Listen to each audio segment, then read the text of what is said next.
효력 있는 부르심에 대해 들어보신 적 있으신가요? 효력 있는 부르심은 하나님의 영의 역사로 우리의 죄와 비참을 깨닫게 하시고 우리의 마음을 밝게 하셔서 그리스도를 알게 하시며 우리의 의지를 새롭게 하시고 또 우리를 설득하셔서 복음 안에서 값없이 주신 예수 그리스도를 영접할 수 있게 하는 것입니다.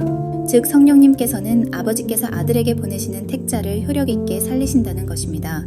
많은 사람이 이렇게 질문할 수 있습니다. 어떤 사람은 스스로 교회를 찾아가 구원받지 않습니까? 그러나 답은 분명합니다. 아버지께서 보내주시지 않으면 누구도 구원받지 못합니다. 예수님께서 보리떡 5개와 물고기 2마리로 5,000명을 먹이셨습니다. 이후 수많은 사람들이 예수님을 찾아왔습니다.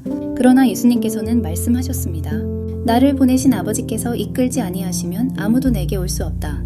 이렇게 많은 사람들이 예수님을 찾아왔지만 실제로 구원을 받은 사람은 극히 소수였습니다. 우리 역시 스스로 예수님을 찾아간 것처럼 착각하기 쉽습니다. 그러나 성경은 분명히 말합니다. 아담의 타락 이후 모든 인류는 태어날 때부터 죄인이므로 자기 스스로 하나님을 찾을 수도 하나님의 뜻을 행할 수도 없습니다.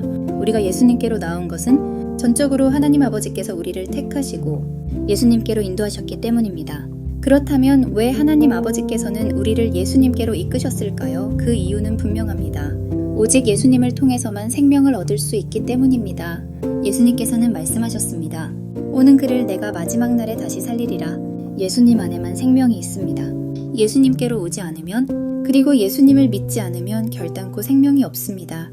그러므로 아버지께서는 택하신 자들을 반드시 예수님께로 이끄십니다. 그리고 예수님께서는 아버지께서 보내주신 자들을 단 한 사람도 놓치지 않고 다 구원하십니다. 요한복음 6장 35, 40절은 이렇게 말씀합니다. 예수께서 이르시되 나는 생명의 떡이니 내게 오는 자는 결코 줄이지 아니할 터이요 나를 믿는 자는 영원히 목마르지 아니하리라. 그러나 내가 너희에게 이르기를 너희는 나를 보고도 믿지 아니하는도다 하였느니라. 아버지께서 내게 주시는 자는 다 내게로 올 것이요 내게 오는 자는 내가 결코 내쫓지 아니하리라. 내가 하늘에서 내려온 것은 내 뜻을 행하려 함이 아니요 나를 보내신 이의 뜻을 행하려 함이니라. 나를 보내신 이의 뜻은 내게 주신 자 중에 내가 하나도 잃어버리지 아니하고 마지막 날에 다시 살리는 이것이니라.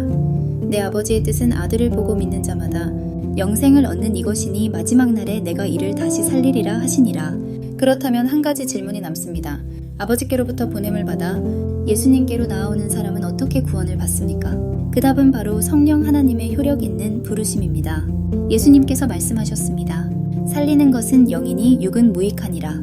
여기서 영은 성령 하나님을 뜻합니다. 성령 하나님께서 살려주시는 자만이 구원을 받습니다. 예수님의 말씀을 들었던 많은 사람들이 그 말씀이 너무 어렵다고 여겨 떠나갔습니다. 왜냐하면 그들은 아버지께서 보내신 자들이 아니었기 때문입니다. 그러나 성령 하나님께서 역사하시는 자는 말씀을 깨닫게 되고 복음을 참되게 믿으며 생명으로 옮겨집니다. 성령 하나님께서는 아버지께서 예수님께로 보내신 자에게 복음에 대한 참된 이해와 믿음을 주셔서 살리십니다. 이것이 바로 효력 있는 부르심입니다. 결론적으로 우리는 스스로 예수님께 나아간 것이 아니라 하나님 아버지의 택하심과 성령 하나님의 역사로 예수님께로 오게 된 것입니다. 그리고 예수님께 나온 자는 결코 잃어버리지 않고 마지막 날에 다시 살리신다는 약속을 받았습니다.